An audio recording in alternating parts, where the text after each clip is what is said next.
Have you ever thought about mannequins? Really thought about them? They're just faceless, hollow shapes pretending to be human. Ever wonder if they watch you when you're not looking? Yeah, I know how it sounds. Paranoid. Crazy even. But after what happened at that Target store, I'll never look at those blank stares the same way again. I was desperate for work. Bills were piling up, rent was due, and groceries were becoming a luxury. The ad was simple. Night cleaner needed. No experience necessary. $18 per hour. Apply now. It wasn't glamorous, but I wasn't in a position to be picky. Minneapolis winters don't care if you're broke. The store was massive. Bright red Target signs loomed against the overcast evening sky, and the parking lot felt unnervingly empty.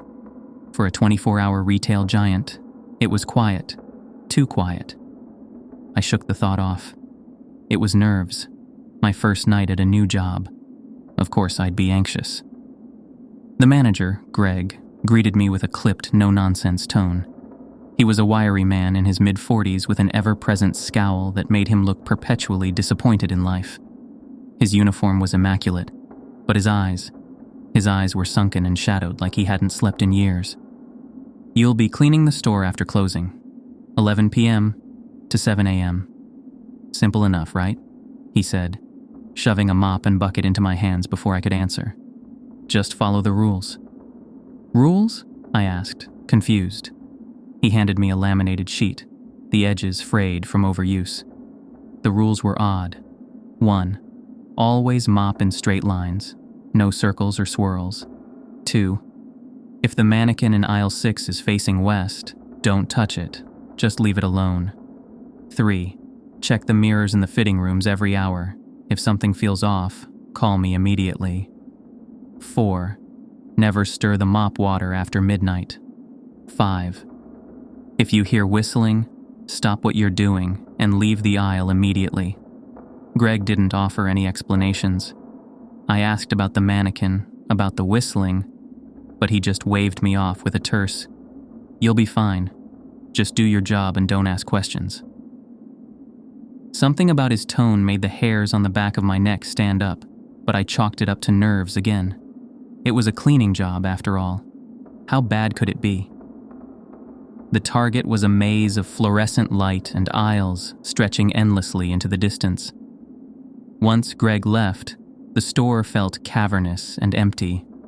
The silence was unsettling, broken only by the hum of the lights and the occasional creak of the heating system. It was just me, the mop, the bucket, and the laminated list of rules tucked into my apron pocket. I decided to start in the back of the store, working my way forward as instructed. I mopped in straight lines, which felt unnecessarily specific but harmless. My mind wandered as the wet mop slid across the tile, the rhythmic swish almost hypnotic. Then I remembered the rules and glanced at my watch. Midnight was 15 minutes away. Rule 4 lingered in my mind. Never stir the mop water after midnight. I glanced at the bucket. The oily surface of the water shimmered under the store's harsh lights. It looked normal enough, though faint bubbles formed near the edges. I pushed the thought aside and moved on to the next aisle. Then I saw it. The mannequin. It was positioned in aisle 6 just as the rules said, a featureless figure with smooth white plastic skin. It wore a red polo shirt and khaki pants, the quintessential Target uniform. At first, I thought nothing of it. But then I remembered the rule. If the mannequin in aisle 6 is facing west, don't touch it. Just leave it alone.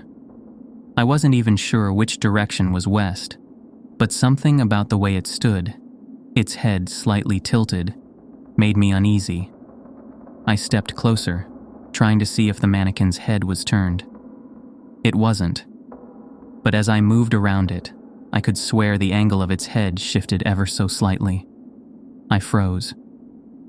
"Okay, Rachel, you're imagining things," I muttered to myself. But my voice sounded too loud in the emptiness, and I immediately regretted speaking. I decided to skip aisle 6 for now. Whatever was going on with that mannequin, I wanted no part of it. Instead, I moved to the fitting rooms, another rule lingering in my mind. Check the mirrors every hour.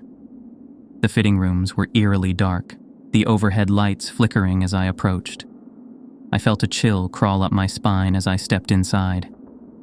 The mirrors lined the walls, their reflections bouncing infinitely between them. At first, everything seemed normal, but as I moved closer, I noticed something odd. In the corner of one mirror, just out of the main reflection's reach, was a smudge, a shadow.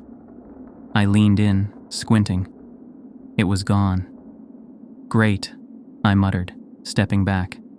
My heart pounded, but I forced myself to check the other mirrors. They were clean, nothing out of the ordinary. Still, I couldn't shake the feeling that something, or someone, was watching me. A faint rhythmic sound broke the silence. A whistle, slow and deliberate, coming from the far end of the fitting rooms. I didn't stick around to investigate. My feet moved before my brain could process, and I was out of there in seconds. Back in the open aisles, the whistling stopped, but the uneasy feeling didn't. I glanced back toward the fitting rooms. They were silent and still. Too still. I took a deep breath and returned to my mop bucket, gripping the handle like it was a lifeline. I tried to shake the unease that clung to me like a second skin. It was probably just my imagination, I told myself. First nights on new jobs were always disorienting. That was it. I convinced myself to refocus on mopping. The rhythmic swish of the mop on the tiles was oddly soothing, and I tried to lose myself in the monotony. But then, the whispers started. At first, they were so faint that I thought they were just the hum of the fluorescent lights, a low, almost static-like murmur that seemed to come from nowhere and everywhere at once. I paused, mop in hand, and turned in a slow circle, scanning the aisles. The whispers stopped. "Hello?" I called, my voice hesitant. No response. I went back to work, but the sound returned almost immediately, louder this time. It wasn't static. It was voices. Multiple voices layered on top of one another, like a crowd speaking just out of earshot. The words were indecipherable, garbled and slurred, but they carried an undeniable urgency. "Greg, this isn't funny," I muttered under my breath, even though I knew he had left hours ago. The whispers grew louder as I moved through the store, seeming to follow me no matter where I went. They weren't coming from any specific direction. They were just there, surrounding me, pressing in like a physical weight. My stomach churned, and I clenched my teeth, trying to push down the rising panic. I glanced at my watch. 12:45 a.m., 15 more minutes until my first hourly mirror check. I forced myself to keep mopping, sticking to straight lines like the rules demanded. The whispers seemed to fade as long as I stayed focused on my task. But the moment my mind wandered, they came rushing back, louder than before. And then the mannequin moved. I was in aisle 7 when I heard it, the soft scrape of plastic against tile. My head whipped around, heart hammering in my chest. The mannequin from aisle 6 was now standing at the end of aisle 7, its featureless face tilted slightly in my direction. "No," I whispered, shaking my head. "No way." I backed away slowly, clutching the mop handle like it was a weapon. The mannequin didn't move, but I couldn't shake the feeling that it was watching me. Its blank, eyeless face seemed to radiate malice. I stumbled back into the fitting rooms where I felt marginally safer, surrounded by mirrors that reflected nothing unusual, yet. The whispers were louder now, almost deafening. They sounded angry, insistent, as if trying to convey a warning I couldn't understand. My hands shook as I pulled the list of rules from my pocket and reread them, desperate for some sense of control. Rule 3. If the mannequin moves, you've already made a mistake. Retrace your steps and don't look back. I swallowed hard, my throat dry as sandpaper. Retrace my steps? What did that even mean? And why shouldn't I look back? The whispers rose to a fever pitch, and the fluorescent lights flickered, casting the aisles in brief, jarring darkness. I had no choice but to follow the rule. Taking a deep breath, I turned and began walking backward through the aisles, my steps slow and measured. The whispers quieted with each step until they were little more than a distant murmur. I felt the weight of the mannequin's gaze on my back, but I didn't dare turn around. When I reached the mop bucket, the whispers stopped completely. The store was silent again, but it was the kind of silence that felt heavy, oppressive, like the calm before a storm. My chest heaved as I struggled to catch my breath, my hands trembling. I checked my watch. 12:59 a.m. 1 minute until my first mirror check. 1 a.m. The exact time specified in the rules. My fingers clenched the mop handle so tightly that my knuckles turned white. As I approached the fitting rooms again, I could feel the sweat trickling down my spine, the sensation unnerving in the chilly store. The mirrors lined up in neat rows seemed to shimmer under the fluorescent lights, their reflective surfaces unnaturally bright and almost alive. "You've got this, Rachel," I told myself, trying to inject some confidence into my trembling voice. "It's just a mirror, a stupid, ordinary mirror." The rules had been clear. At the top of every hour, check your reflection in the fitting room mirrors. If you notice something different, leave immediately, but don't run. I hated that part. What did different even mean? What was I supposed to look for? And why couldn't I run? My heart thudded painfully in my chest as I stepped in front of the first mirror. It was just me. Same messy ponytail, same dark circles under my eyes, same red Target uniform. I let out a shaky breath, laughing nervously at my own paranoia. See? Nothing to... Then I saw it. My reflection blinked, but I hadn't. My body froze, my breath catching in my throat. The image in the mirror stood perfectly still now, mimicking my exact posture. But I knew what I'd seen. I hadn't blinked. It had. My mind raced as I fought to suppress the primal urge to bolt. The rules. The damn rules. I couldn't run. Not yet. Slowly, I backed away from the mirror, keeping my eyes on the reflection. It stared back at me, unblinking, its expression eerily blank. I stumbled into the next fitting room, my hands shaking as I moved to the second mirror. This time it wasn't my face that was wrong. It was my shadow. The overhead lights in the fitting room cast my shadow clearly on the wall behind me. But the one in the mirror, it moved on its own. A twitch of the head here, a shift of the arms there. All subtle enough that I could almost convince myself I was imagining it. Almost. I clutched the mop handle like a lifeline, tears stinging my eyes. The whispers were back, faint but persistent, growing louder with each second. The fitting room seemed to stretch endlessly, the mirrors multiplying and distorting as I moved. Okay, I muttered under my breath, my voice trembling. This is fine. It's fine. Just follow the rules. Don't panic. I forced myself to move to the third mirror, the last one I needed to check. My reflection was there, but it wasn't standing still. It raised a hand slowly, waving at me, even though my arms were rigid at my sides. I swallowed the scream rising in my throat and turned away, walking as quickly as I could toward the exit. The air felt heavier with every step, pressing down on me like an invisible weight. My reflection's wave was burned into my mind, a grotesque parody of my own movements. By the time I reached the fitting room exit, the whispers had stopped again, leaving an oppressive silence in their wake. I leaned against the wall, struggling to steady my breathing, and glanced at my watch. 1:05 a.m. I had survived the first check, but the night was far from over. The store felt heavier after the mirror incident, as though the air itself was thickening. The fluorescent lights buzzed above me, their cold hum the only sound as I dragged the mop bucket toward the cleaning supplies aisle. My hands trembled with every step, the memory of my reflection waving at me seared into my mind. I needed to keep moving. Staying still felt dangerous, like something might find me if I lingered too long.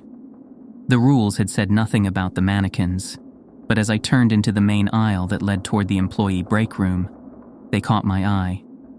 A cluster of mannequins, usually posed near the seasonal decorations section, now stood in a haphazard semicircle, as though they'd been moved. I stopped in my tracks, gripping the mop handle tighter. Their blank, featureless faces were tilted ever so slightly toward me, their stiff limbs casting strange shadows in the harsh light. "Okay, no big deal," I muttered under my breath, trying to sound braver than I felt. Probably just some weird display setup. The mannequins didn't move, of course, but their stillness felt deliberate, watchful. I took a tentative step forward, my eyes fixed on the nearest figure, a headless female mannequin dressed in an outdated holiday sweater. My pulse quickened as I noticed something odd. Its hand was outstretched, holding a piece of crumpled paper. Curiosity and dread battled within me as I approached. The paper trembled slightly, caught in a faint breeze I couldn't feel. Slowly, I reached out and took it. The moment the note left the mannequin's hand, I swore I heard a faint scraping sound, like something dragging across the polished floor. My head snapped up, but the mannequins hadn't moved. Or had they? The semicircle seemed tighter now, the figures closer together, as though conferring in silent judgment. I unfolded the paper. The words were scrawled in smeared red ink. "They see you. Don't go near the loading dock." My stomach twisted as I reread the message. The handwriting was frantic, desperate, and the ink smelled faintly metallic, like blood. I shoved the paper into my pocket and backed away, my heart racing.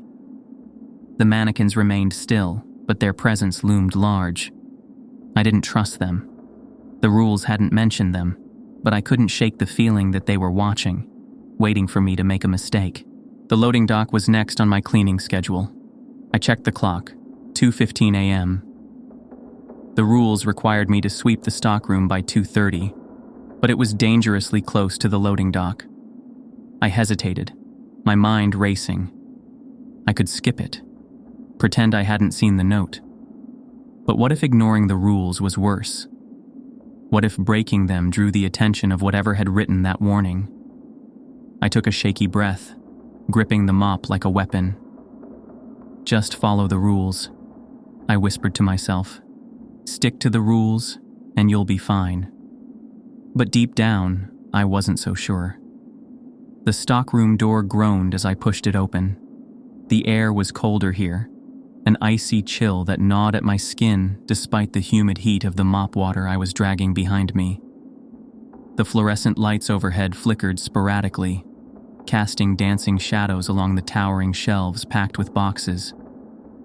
I hesitated at the threshold, clutching the mop handle like it was a lifeline.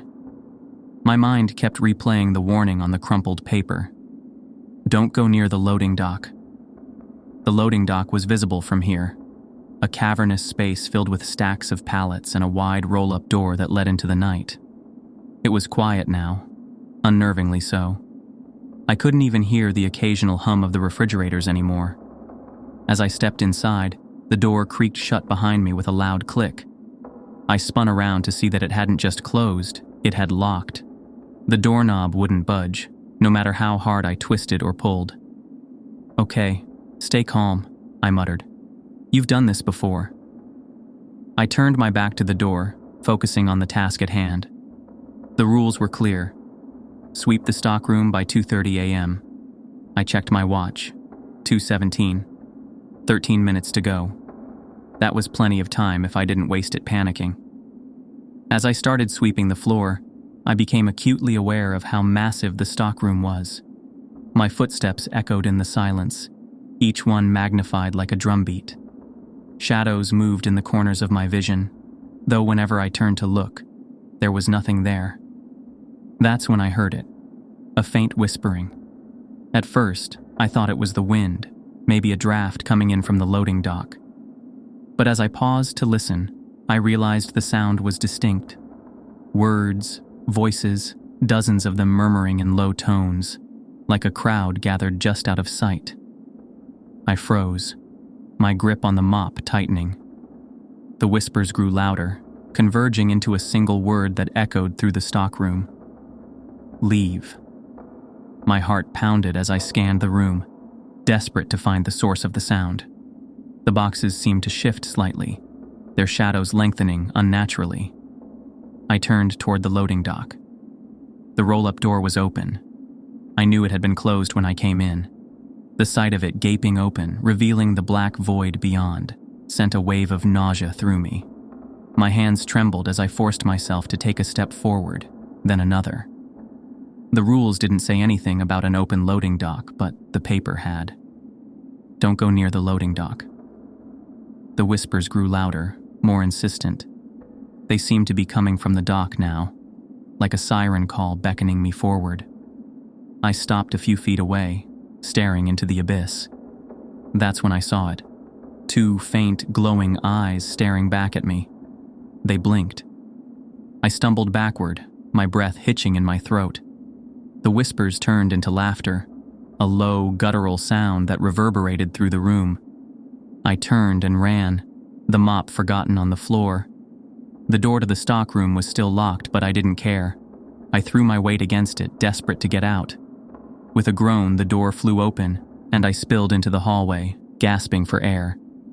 The laughter followed me, echoing through the stockroom as the door swung shut behind me. I leaned against the wall, my entire body trembling. My watch read 2:29. I had technically completed the task, but something told me that wasn't the end of it. The hallway outside the stockroom was eerily silent, a stark contrast to the cacophony of whispers and laughter I had just escaped. My hands shook as I clutched the mop bucket, the oily water sloshing inside like a restless tide. The hallway light seemed dimmer now, casting elongated shadows that swayed as if alive. I glanced at the clock mounted on the wall, 2:34 a.m. I was late. The rules had been clear. Sweep the stockroom by 2:30 a.m.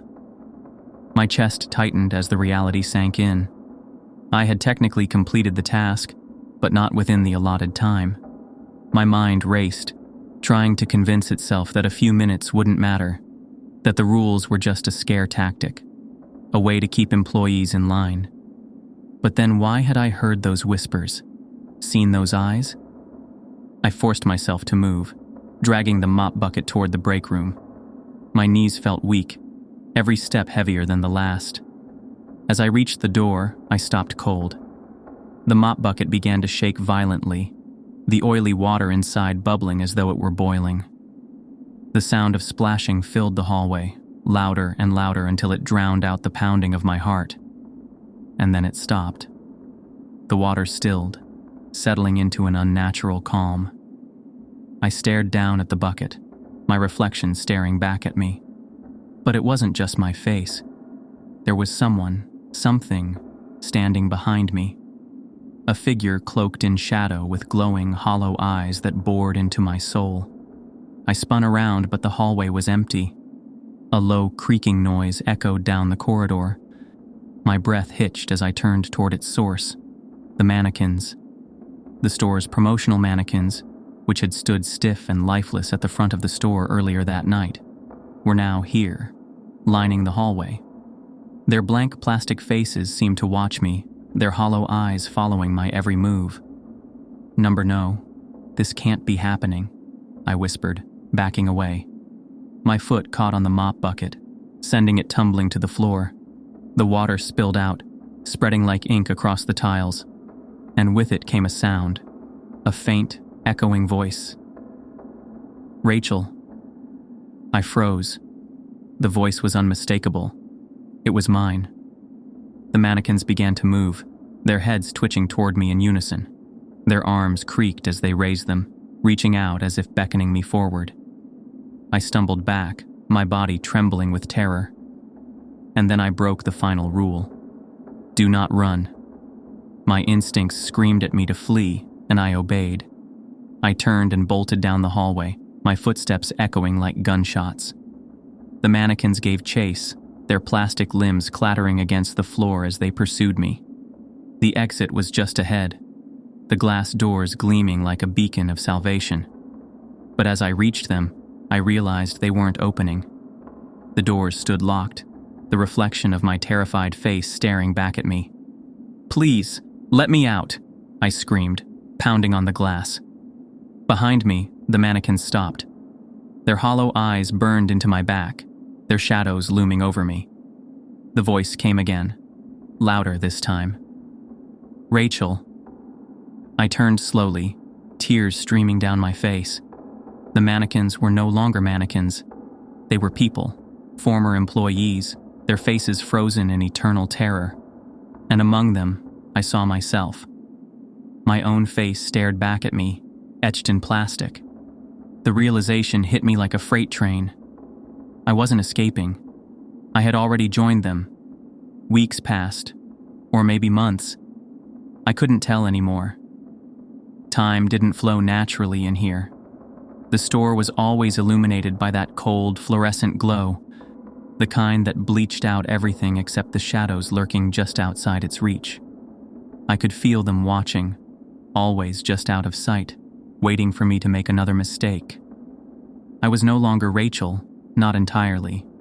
I was something else, a part of the store now, another addition to its growing collection. My body no longer obeyed me the way it used to. My movements were stiff and unnatural, like a puppet on invisible strings. I couldn't blink, couldn't cry, couldn't even scream. The most I could manage was to stand perfectly still, a perfect replica of the Rachel who had once been alive. They placed me at the entrance, a mannequin among mannequins. I was wearing the same store uniform I'd hated on my first day, the name tag still pinned crookedly to my chest. Customers passed by, not sparing me a second glance. To them, I was just another part of the decor, a lifeless employee frozen in time. But I wasn't alone. The other mannequins, no, the others, were with me. Each one was a former employee, trapped just like me. I could feel their silent screams vibrating in the air, a symphony of despair that no one but us could hear. We were the store's guardians now, cursed to enforce the rules we had once broken. Late at night, when the store was empty, I could hear the whispers again.